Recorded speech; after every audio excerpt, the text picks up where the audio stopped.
Getting started with ClickSnap is straightforward, thanks to comprehensive hardware and software support from my company, MikroE.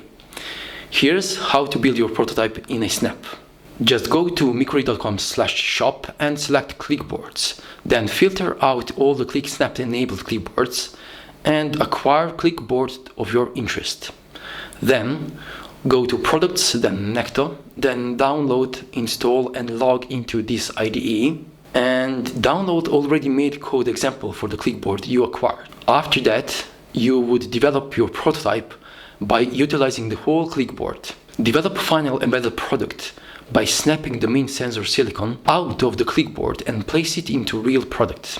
Embedded products fast-paced with ClickSnap. From idea to prototype, you've closed the gap. Now make it snap.